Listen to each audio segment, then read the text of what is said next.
ಪ್ರಾರ್ಥಿಸಿಕೊಂಡು ಈ ಉದಯ ಕಾಲದಲ್ಲಿ ನಾವು ದೇವರ ವಾಕ್ಯವನ್ನ ನಾವು ವಿವರಣೆ ಮಾಡಿಕೊಳ್ಳೋಣ. ಕರ್ತನಾದ ಯೇಸುವೆ, ಈ ಉದಯ ಕಾಲದಲ್ಲಿ ನಿನಗೆ ಸ್ತೋತ್ರವನ್ನು ಸಲ್ಲಿಸ್ತಾ ಇದ್ದೇವೆ ಸ್ವಾಮಿ. ಕರ್ತನೆ, ಈ ಒಂದು ನೂತನ ವೇಳೆಯಲ್ಲಿ ಸ್ವಾಮಿ ನಮಗೆ ಸದಾವಕಾಶವನ್ನು ಕೊಟ್ಟಿದ್ದಕ್ಕಾಗಿ ನಿನಗೆ ಸ್ತೋತ್ರ.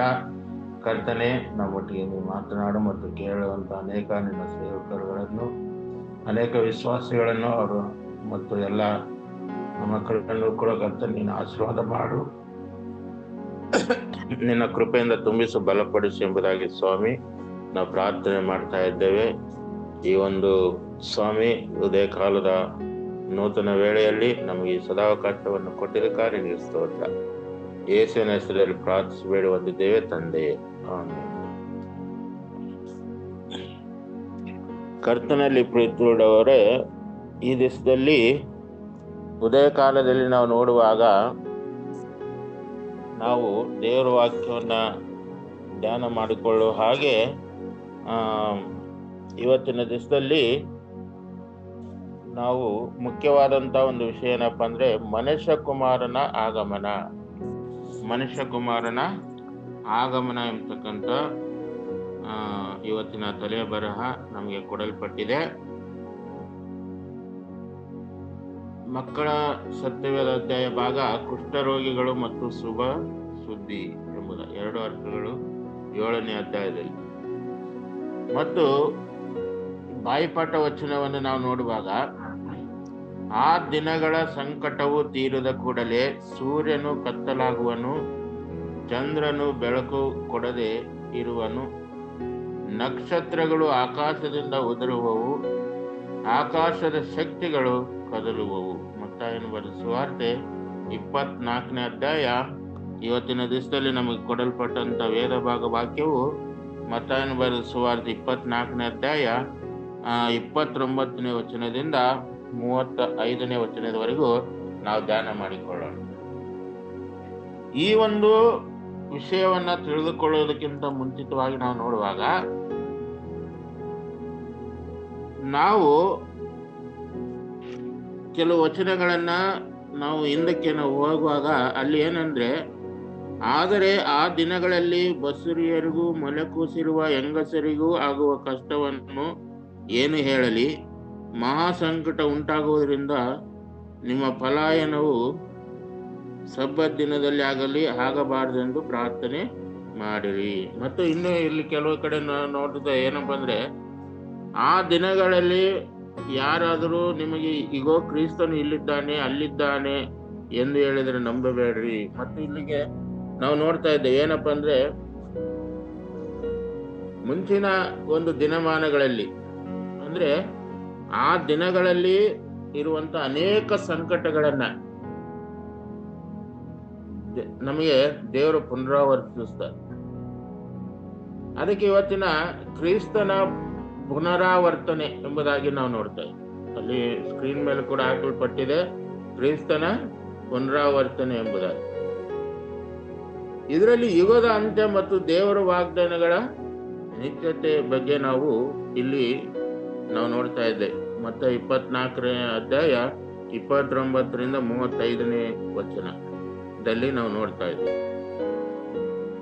ಈ ಒಂದು ಭಾಗದಲ್ಲಿ ನಾವು ನೋಡುವಾಗ ನೋಡ್ರಿ, ಯೇಸು ಕ್ರಿಸ್ತನ ಮನುಷ್ಯ ಕುಮಾರನ ಆಗಮನ ಹೇಗಿರುತ್ತದೆ ಅಂದ್ರೆ, ನೋಡ್ರಿ, ನೋಹನ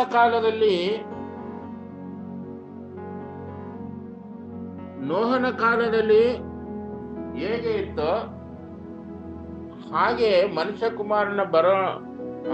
ಕುಮಾರನ ಬರೋಣ ಕೂಡ ಹಾಗೆ ಇರುತ್ತೆ. ಅಂದ್ರೆ ನಾವು ಆದಿಕಾಂಡ ಪುಸ್ತಕದಲ್ಲಿ 6ನೇ ಅಧ್ಯಾಯದಲ್ಲಿ ನಾವು ನೋಡುವಾಗ ಅಲ್ಲಿ ಆ ದಿನಮಾನಗಳಲ್ಲಿ ಅಲ್ಲಿ ಜನರ ಒಂದು ಪಾಪ, ಅವರ ದುಷ್ಟಕೃತ್ಯಗಳು ಹೆಚ್ಚಾಗುವಂತ ಒಂದು ಸಂದರ್ಭದಲ್ಲಿ ಅಲ್ಲಿ ಅದನ್ನೆಲ್ಲ ನೋಡಿ ದೇವರಿಗೆ ಇಷ್ಟವಾಗದೇ ಇರುವಂತ ಒಂದು ಕಾರ್ಯಗಳನ್ನ ಅವರು ಮಾಡ್ತಾ ಇರುವಾಗ ದೇವರು ಅವರ ಮೇಲೆ ಮಳೆಯನ್ನು ಸುರಿಸಿ ಅವರನ್ನು ನಾಶ ಇದ್ದಕ್ಕಿದ್ದಾಗಿ. ಈಗೆಲ್ಲ ಆಗತ್ತಂತ ಅವ್ರಿಗೆ ಗೊತ್ತಾಗ್ಲಿಲ್ಲ. ಆದ್ರೆ ಅವರು ಅಂದುಕೊಂಡಿರ್ಲಿಲ್ಲ ಕೂಡ. ಆದ್ರೆ ದೇವರು ಅವರನ್ನ ನಾಶ ಮಾಡಿ. ಹಾಗೆ ಯೇಸು ಕ್ರಿಸ್ತನ ಒಂದು ಬರೋಣ ನಮಗೆ ಇವತ್ತು ಯಾರಿಗೂ ನಮಗೆ ಗೊತ್ತಿಲ್ಲ. ಅದಕ್ಕೆ ಅವ್ರು ಹೇಳ್ತಾರೆ, ಆ ದಿನಮಾನಗಳು ತೀರಿದ ಕೂಡಲೇ ಸೂರ್ಯನು ಕತ್ತಲಾಗಿ ಹೋಗುವನು, ಚಂದ್ರನು ಬೆಳಕು ಕೊಡದೇ ಇರುವನು, ನಕ್ಷತ್ರಗಳು ಆಕಾಶದಿಂದ ಉದುರುವವು, ಆಕಾಶದ ಶಕ್ತಿಗಳು ಕದಲುವವು. ನೋಡ್ರಿ, ಆ ದಿನವನ್ನು ತೀರಿದ ಕೂಡಲೇ ಸೂರ್ಯನು ಕತ್ತಲಾಗಿ ಹೋಗ್ತಾನೆ ಮತ್ತು ಚಂದ್ರನು ಬೆಳಕು ಕೊಡದೇ ಇರುವನು ಮತ್ತು ನಕ್ಷತ್ರಗಳು ಆಕಾಶದಿಂದ ಉದುರುವವು, ಆಕಾಶದ ಶಕ್ತಿಗಳು ಕದಲುವವು. ಆಗ ಮನುಷ್ಯ ಕುಮಾರನು ಸೂಚಿಸುವ ಗುರುತು ಆಕಾಶದಲ್ಲಿ ಕಾಣಬರುವುದು ಎಂಬುದಾಗಿ ಇಲ್ಲಿ ನಾವು ನೋಡ್ತಾ ಇದ್ದೀವಿ. ಕರ್ತನಲ್ಲಿ ಪ್ರೀತಿಯೋಡ ಯೇಸು ಕ್ರಿಸ್ತನ ಬರೋಣ ಇವತ್ತು ನಾವು ಸೂಚಿಸುವಂತ ಒಂದು ಗುರುತು ಆಕಾಶದಲ್ಲಿ ಕಾಣಬರುತ್ತದೆ. ಮಾತ್ರವಲ್ಲ, ಆಗ ಭೂಲೋಕದಲ್ಲಿರುವ ಎಲ್ಲಾ ಕುಲದವರು ಎದೆ ಬಡಿಕೊಳ್ಳುವರು ಮತ್ತು ಮನುಷ್ಯ ಕುಮಾರನ ಬಲದಿಂದಲೂ ಬಹು ಮಹಿಮೆಯಿಂದಲೂ ಆಕಾಶದ ಮೇಘಗಳ ಮೇಲೆ ಬರುವುದನ್ನು ಕಾಣುವರು. ಆಗ ತುತ್ತೂರಿಯ ಮಹಾಶಬ್ದದಿಂದ ತನ್ನ ದೂತರನ್ನು ಕಳಿಸುವನು. ಆತನು ಆದುಕೊಂಡವರನ್ನು ಆಕಾಶದ ಒಂದು ಕಡೆಯಿಂದ ಮತ್ತೊಂದು ಕಡೆಯವರೆಗೂ 4 ದಿಕ್ಕುಗಳನ್ನು ಒಟ್ಟುಗೂಡಿಸುವರು ಎಂಬುದು. ಈ ಒಂದು ಸಂದರ್ಭದಲ್ಲಿ ನಾವು ನೋಡುವಾಗ ಜನರ ಒಂದು ದುಷ್ಕೃತ್ಯಗಳು ಹೆಚ್ಚಾದಂತ ಒಂದು ಸಂದರ್ಭದಲ್ಲಿ ಯಾವ ರೀತಿಯಲ್ಲಿ ಅನಿರೀಕ್ಷಿತವಾಗಿ ಅಲ್ಲಿ ಜಲಪ್ರಳಯ ಬರುವುದನ್ನ ಮತ್ತು ಅಲ್ಲಿ ನಾಶ ಮಾಡುವುದನ್ನ ನಾವು ನೋಡಿದೆವೋ, ಆ ರೀತಿಯಲ್ಲಿ ಯೇಸು ಸ್ವಾಮಿ 2ನೇ ಬರೋಣದಲ್ಲಿ ಅವರು ಬರ್ತಾರೆ. ಅದಕ್ಕಾಗಿ ನಾವು ಸಿದ್ಧರಾಗಿರ್ಬೇಕು. ನಮ್ಮ ಜೀವನಕ್ಕೆ ಅನ್ವಯಿಸಬೇಕು. ಏನಪ್ಪಾ ಅಂದ್ರೆ ನಾವು ಸಿದ್ಧರಾಗಿರ್ಬೇಕು ಮತ್ತು ಎಚ್ಚರವಾಗಿರ್ಬೇಕು ಎಂಬುದಾಗಿ. ನಾವು ಯಾವಾಗಲೂ ಪ್ರಾರ್ಥನೆಯೊಂದಿಗೆ ದೇವರಿಗೆ ಮೆಚ್ಚುಗೆಯಾದ ಜೀವನವನ್ನು ನಡೆಸುತ್ತಾ ನಾವು ಸಿದ್ಧರಾಗಿರ್ಬೇಕು. ಯಾಕಂದ್ರೆ ಯೇಸು ಸ್ವಾಮಿ ಯಾವಾಗ ಬರ್ತಾನೋ ನಮಗೆ ಗೊತ್ತಿಲ್ಲದ ಕಾರಣ ನಾವು ಯಾವಾಗಲೂ ಪ್ರಾರ್ಥನೆಯೊಂದಿಗೆ ದೇವರಿಗೆ ಮೆಚ್ಚುಗೆಯಾದಂತ ಜೀವನವನ್ನ ನಾವು ಜೀವಿಸಬೇಕು ಎಂಬುದಾಗಿ ಇಲ್ಲಿ ನಮಗೆ ಸ್ಪಷ್ಟವಾಗಿ ತಿಳಿಸ್ತಾ ಇದೆ. ಅದಕ್ಕೆ ನಾವು ನೋಡ್ತಾ ಇದ್ದೇವೆ ಇಲ್ಲಿ 1 ಥೆಸಲೋನಿಕ 5ನೇ ಅಧ್ಯಾಯದಲ್ಲಿ ಕೂಡ ನಾವು ನೋಡ್ತಾ ಇದ್ದೇವೆ. ಏನಪ್ಪಾ ಅಂದ್ರೆ,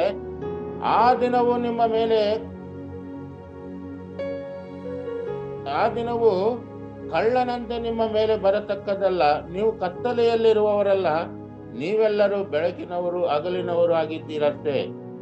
ನಾವು ರಾತ್ರಿಯವರು ಅಲ್ಲ, ಕತ್ತಲೆಯವರು ಅಲ್ಲ. ಆದ ಕಾರಣ ನಾವು ಇತರರಂತೆ ನಿದ್ದೆ ಮಾಡದೆ ಎಚ್ಚರವಾಗಿರ್ಬೇಕು. ಈ ದಿನಮಾನಗಳು ಬಹಳ ಕಠಿಣವಾದಂತ ಒಂದು ದಿನಮಾನಗಳಾಗಿವೆ. ಈಗ ಏನಾಗ್ತಾ ಇದೆ ಅಂದ್ರೆ, ಅನೇಕ ವಿಧವಾದಂತ ಸುಳ್ಳು ಬೋಧಕರು ಈ ಲೋಕದಲ್ಲಿ ಇದ್ದಾರೆ. ಅದಕ್ಕೆ ನಾವು ನೋಡ್ತಾ ಇದ್ದೇವೆ. ಏನಪ್ಪಾ ಅಂದ್ರೆ, ನೋಡ್ರಿ, ಸುಳ್ಳು ಕ್ರೈಸ್ತರು, ಸುಳ್ಳು ಪ್ರವಾದಿಗಳು ಎದ್ದು ಸಾಧ್ಯವಾದರೆ ದೇವರಾದುಕೊಂಡವರನ್ನು ಸಹ ಮೋಸಗೊಳಿಸುವುದಕ್ಕೋಸ್ಕರ ದೊಡ್ಡ ದೊಡ್ಡ ಸೂಚಕಾರ್ಯಗಳನ್ನು, ಅದ್ಭುತ ಕಾರ್ಯಗಳನ್ನು ಮಾಡಿ ತೋರಿಸುವರು. ಆದ ಕಾರಣ ಯಾರಾದರೂ ನಿಮಗೆ ಕ್ರಿಸ್ತನು ಅಡವಿಯಲ್ಲಿದ್ದಾನೆ ಎಂದು ಹೇಳಿದ್ರೆ ಹೊರಟು ಹೋಗಬೇಡ್ರಿ, ಕೋಣೆಯಲ್ಲಿದ್ದಾನೆ ಎಂದು ಹೇಳಿದ್ರೆ ನಂಬಬೇಡ್ರಿ. ಮತ್ತು ಮಿಂಚು ನೋಡ್ರಿ, ಅಲ್ಲಿ ಯೇಸು ಸ್ವಾಮಿ ಅಲ್ಲಿದ್ದಾರೆ, ಇಲ್ಲಿದ್ದಾರೆ ಅಂತ ಹೇಳಿ ಅನೇಕರನ್ನ ಮೋಸಪಡಿಸುವುದು ಕೂಡ ಉಂಟು. ಮತ್ತೆ ಅನೇಕ ವಿಧವಾದಂತ ಯುದ್ಧಗಳು ಮತ್ತು ಬರಗಳು ಬರುವುದು ಕೂಡ ಈ ಲೋಕದಲ್ಲಿ ಸಹಜವಾಗಿ ಉಂಟು. ಆದ್ರೆ ಲೋಕದಲ್ಲಿ ಇನ್ನು ನಾವು ನೋಡುವಾಗ ಲೋಕದಲ್ಲಿ ಪ್ರೀತಿ ಕಡಿಮೆಯಾಗಿ ಪಾಪ ಮತ್ತು ನ್ಯಾಯಕ್ಕೆ ವಿರುದ್ಧವಾದಂತ ಕಾರ್ಯಗಳು ಹೆಚ್ಚಾಗುವುದನ್ನು ಕೂಡ ನಾವು ನೋಡ್ತಾ ಇದ್ದೀವಿ. ಯಾಕಂದ್ರೆ ಲೋಕದಲ್ಲಿ ಬಹಳಷ್ಟು ಮಟ್ಟಿಗೆ ಪ್ರೀತಿ ಕಡಿಮೆಯಾಗ್ಬಿಟ್ಟಿದೆ ಮತ್ತು ಪಾಪ ಹೆಚ್ಚಾಗ್ತಾ ಇದೆ. ಅದಕ್ಕಾಗಿ ನ್ಯಾಯಕ್ಕೆ ವಿರುದ್ಧವಾದಂತ ಒಂದು ಕಾರ್ಯಗಳು ಕೂಡ ಅದು ಹೆಚ್ಚಾಗ್ತಾ ಇದ್ದಾವೆ. ಎಂಬುದಾಗಿ ನಾವು ನೋಡ್ತೇವೆ. ಮತ್ತು ಸುವಾರ್ತೆ ಪ್ರಕಟ, ಲೋಕವೆಲ್ಲ ದೇವರ ವಾಕ್ಯ ಸಾರಲ್ಪಡಬೇಕು, ಆಗವೇ ಅಂತ್ಯವು ಬರ್ತದೆ ಎಂಬುದಾಗಿ ಕೂಡ ನಾವು ನೋಡ್ತೇವೆ. ಆದ್ರೆ ಇಲ್ಲಿ ನಾವು ನೋಡಿದ್ರೆ ಎಚ್ಚರವಾಗಿರ್ಬೇಕು. ನಾವು ಯಾವಾಗ ಏನು ಸಂಭವಿಸ್ತದೋ ಏನಾಗುತ್ತೋ ನಮಗೆ ಗೊತ್ತಿಲ್ಲದ ಕಾರಣ ನಾವು ಎಚ್ಚರವಾಗಿರಬೇಕು ಮತ್ತು ಸ್ವಚ್ಛಚಿತ್ತರಾಗಿರ್ಬೇಕು. ನಿದ್ದೆ ಮಾಡುವವರು ರಾತ್ರಿಯಲ್ಲಿ ನಿದ್ದೆ ಮಾಡ್ತಾರೆ, ಅಮಲೇರದವರು ರಾತ್ರಿಯಲ್ಲಿ ಅಮಲೇರುತ್ತಾರಷ್ಟೇ. ನಾವಾದರೂ ಹಗಲಿನವರಾಗಿ ವಿಶ್ವಾಸ ಪ್ರೀತಿಗಳೆಂಬ ವಜ್ರ ಕವಚವನ್ನು, ರಕ್ಷಣೆ ನಿರೀಕ್ಷೆ ಎಂಬ ಶಿರಸ್ತ್ರಾಣವನ್ನು ಧರಿಸಿಕೊಂಡು ಸ್ವಸ್ಥಚಿತ್ತರಾಗಿರೋಣ. ಅಲ್ಲಿ ಮುಂದೆ ಹೇಳ್ತದೆ, ಯಾಕೆಂದ್ರೆ ದೇವರು ನಮ್ಮನ್ನು ತನ್ನ ಕೋಪಕ್ಕೆ ಗುರಿಯಾಗಬೇಕೆಂದು ನೇಮಿಸದೆ ನಾವು ನಮ್ಮ ಕರ್ತನಾದಂತ ಯೇಸುವಿನ ಈ ಸಂಗತಿಗಳನ್ನು ಹೇಳಿದ್ದು ಜ್ಞಾಪಕವಿಲ್ಲವೋ ಎಂಬುದಾಗಿ ಇಲ್ಲಿ ನೋಡ್ತಾರೆ. ಕರ್ತನಲ್ಲಿ ಪ್ರೀತಿಯೊಳರೆ, ನಾವು ದೇವರು ಹೇಳಿದಂತ ಪ್ರತಿಯೊಂದು ಮಾತುಗಳನ್ನ ನಾವು ಜ್ಞಾಪಕದಲ್ಲಿ ಇಟ್ಟುಕೊಳ್ಬೇಕು.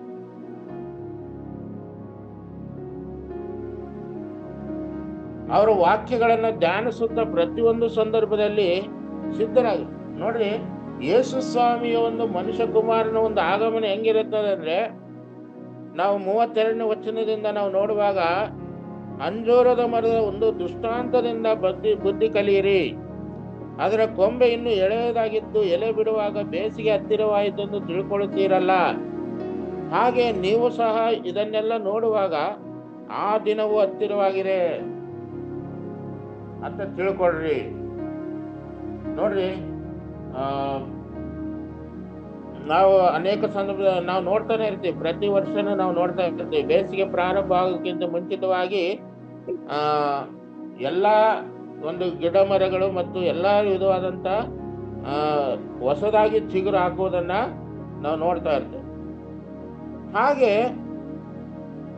ಅದರಿಂದ ನಾವು ತಿಳ್ಕೊಳ್ಬೇಕ, ಯೇಸು ಸ್ವಾಮಿಯ ಒಂದು ದಿನವು ಹತ್ತಿರವಾಗಿದೆ, ಅದಕ್ಕೆ ನಾವು ಸಿದ್ಧರಾಗಿರ್ಬೇಕು ಎಂಬುದಾಗಿ ದೇವರು ಕೇಳಿದ್ರು.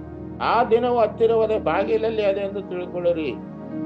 ಇದೆಲ್ಲ ಆಗುವ ತನಕ ಈ ಸಂಗತಿಗಳು ಅಳಿದು ಹೋಗುವುದೇ ಇಲ್ಲ ಎಂದು ನಿಮಗೆ ಸತ್ಯವಾಗಿ ಹೇಳುತ್ತೇನೆ. ಆದ್ರಿಂದ ನಾವು ಸಿದ್ಧರಾಗಿರ್ಬೇಕು, ಎಚ್ಚರವಾಗಿದ್ದು ದೇವರನ್ನ ಪ್ರಾರ್ಥನೆ ಮಾಡಬೇಕು ಎಂಬುದಾಗಿ ದೇವರ ವಾಕ್ಯ ನಮಗೆ ತಿಳಿಪಡಿಸ್ತಾ ಇದೆ. ಮಾತ್ರವಲ್ಲ, ಇಲ್ಲಿ ನಾವು ನೋಡುವಾಗ ಯೇಸು ಸ್ವಾಮಿ ಹೇಳ್ತಾ ಇದ್ದಾರೆ. ಈಗ ನೋಡ್ರಿ, ನಾವು ಮತ್ತಾಯನ ಬರೆದ ಸುವಾರ್ತೆಯಲ್ಲಿ ಮತ್ತೆ ನಾವು ನೋಡ್ತಾ ಇದ್ದೇವೆ, 25ನೇ ಅಧ್ಯಾಯದಲ್ಲಿ ಕೂಡ ನಾವು ನೋಡ್ತಾ ಇದ್ದೇವೆ. ಅಲ್ಲಿ ಏನು ಒಂದು ಘಟನೆ ನಡೀತು ಎಂಬುದಾಗಿ ನಾವು ನೋಡುವಾಗ, ಅಲ್ಲಿ 10 ಮಂದಿ ಕನ್ಯೆಯರ ವಿಷಯದಲ್ಲಿ ಕೂಡ ನಾವು ನೋಡ್ತಾ ಇದ್ವಿ. 5 ಮಂದಿ ಬುದ್ಧಿ ಇಲ್ಲದವರು, 5 ಮಂದಿ ಬುದ್ಧಿವಂತರು. ಅವರು ಕೂಡ ಸಿದ್ಧರಾಗಿರುವಂತವರು. ಪ್ರತಿಯೊಬ್ಬರು ಕೂಡ ಅವರಿಗೆ ಬೇಕಾಗಿರ್ತಕ್ಕಂಥ ಎಣ್ಣೆ, ಆರತಿ ಎಲ್ಲವನ್ನು ತೆಗೆದುಕೊಂಡು ಬಂದು, ಇನ್ನು ಕೆಲವರು ಹಾಗೆ ಬಂದ್ಬಿಡ್ತಾರೆ.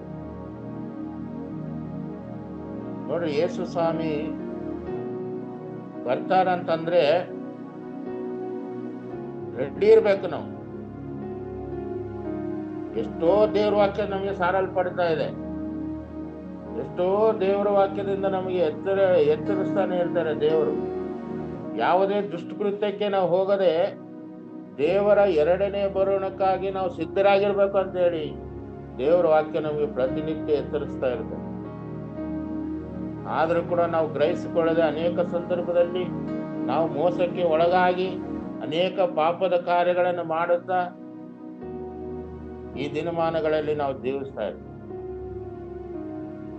ಆದ್ರೆ ಒಂದು ದಿನ ಬರ್ತದೆ, ಅದು ಯೇಸು ಸ್ವಾಮಿಯ ಆಗಮನ.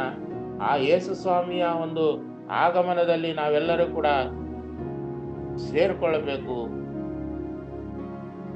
ದೇವರೊಟ್ಟಿಗೆ ನಾವು ದೇವರೊಂದಿಗೆ ನಾವು ಸಿದ್ಧರಾಗಿರ್ಬೇಕು ಎಂಬುದಾಗಿ ಇಲ್ಲಿ ನೋಡ್ತಾ ಇದ್ದೀವಿ. ಮತ್ತು ಇಲ್ಲಿ ನಾವು ನೋಡುವಾಗ ಅಲ್ಲಿ ನೋಡ್ರಿ, ಯೇಸು ಸ್ವಾಮಿ ಆ ಸಂದರ್ಭದಲ್ಲಿ ಬಂದ್ರು, ಯಾರು ಸಿದ್ಧವಾಗಿದ್ರು ಅವರು ಒಳಗೆ. ಇವತ್ತು ನಾವು ಕೂಡ ಸಿದ್ಧರಾಗಿರ್ಬೇಕು.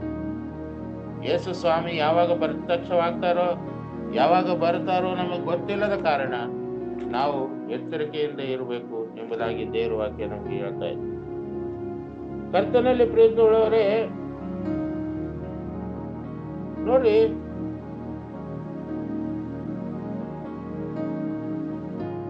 ಈ ಒಂದು ಸಂದರ್ಭದಲ್ಲಿ ದೇವರ ವಾಕ್ಯ ಹೇಳ್ತಾ ಇದೆ ಮತ್ತೇನಂದ್ರೆ, ನಾವು ಹೆಚ್ಚಾದಂತ ಒಂದು ರೀತಿಯಲ್ಲಿ ನಾವು ದೇವರ ಮೇಲೆ ನಂಬಿಕೆ ಇಡಬೇಕು. ಅನೇಕ ಸಂದರ್ಭದಲ್ಲಿ ದೇವರು ನಮಗೆ ತಿಳಿಪಡಿಸ ನಂಬಿಕೆಯಲ್ಲಿ ನೀವು ದೃಢವಾಗಿರ್ರಿ. ಎಷ್ಟೇ ಕಷ್ಟ ಬಂದ್ರು, ಎಷ್ಟೇ ಅನಾರೋಗ್ಯ ಬಂದ್ರು, ಎಷ್ಟೇ ಸಮಸ್ಯೆ ಬಂದ್ರು, ನಿಮ್ಮ ಕುಟುಂಬದಲ್ಲಿ ಈ ಲೋಕದಲ್ಲಿ ಇವೆಲ್ಲ ಕಾದಾಟಗಳು ನಮಗೆ ಇರ್ತಾನೆ ಇರ್ತವೆ. ಆದ್ರೆ ನೀವು ದೃಢವಾದಂತ ಒಂದು ನಂಬಿಕೆ ಎಲ್ಲಿ ನೀವು ಜೀವಿಸಿದ್ರೆ ಅದು ಖಂಡಿತವಾಗಿ ದೇವರು ನಿಮ್ಮನ್ನು ಆಶೀರ್ವದಿಸ್ತಾರೆ ಎಂಬುದಾಗಿ ಹೇಳ್ತಾ ಇದೆ. ಅದಕ್ಕಾಗಿ ಇಲ್ಲಿ ಹೇಳ್ತಾ ಇದೆ, ನಂಬಿಕೆಯುಳ್ಳವರು ಜಾಗರೂಕತೆಯಿಂದ ನಂಬಿಕೆ ಮತ್ತು ದೇವರ ವಾಗ್ದಾನ ನಿಶ್ಚಿತೆಯಲ್ಲಿ ನಂಬಿಕೆ ಇಡಲು ಮತ್ತು ಸಿದ್ಧತೆಯಲ್ಲಿ ಬದುಕಲು ಆತನು ಕರೆಯುತ್ತಾ ಇದ್ದ. ನಾವು ಎಚ್ಚರವಾಗಿರಬೇಕು ಮತ್ತು ನಂಬಿಗಸ್ತನಾಗಿ ಈ ಲೋಕದಲ್ಲಿ ಜೀವಿಸಲು ನಾವು ಸಿದ್ಧರಾಗಿರಬೇಕು.